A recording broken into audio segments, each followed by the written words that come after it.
Chaque jour, le Moyen-Orient sombre un peu plus dans la violence et le chaos.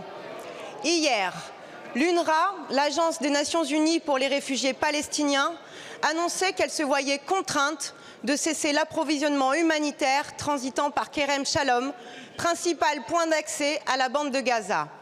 Voilà les sinistres conséquences de la loi israélienne d'octobre dernier qui empêche l'agence de remplir sa mission humanitaire.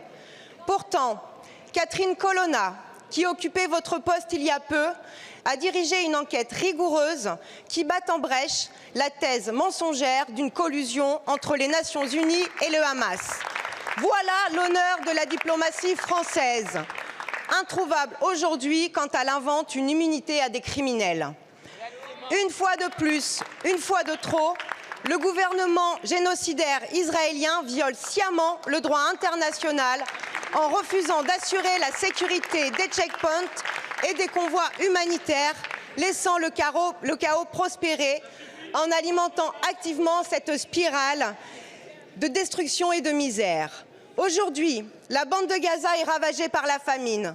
Le secrétaire général de l'ONU annonce que celle-ci compte désormais le plus grand nombre d'enfants amputés par habitant au monde, souvent opérés sans anesthésie. Demain, vous serez renversés. C'est donc à l'ensemble des députés du socle commun que je m'adresse. Combien de temps encore laisserez-vous prospérer cette entreprise de destruction méthodique d'un peuple, d'une culture et d'un territoire ? Combien de temps encore accompagnerez-vous le déluge de mensonges et de désinformation qui vise à dissimuler les crimes qui sont commis au sein des territoires palestiniens ?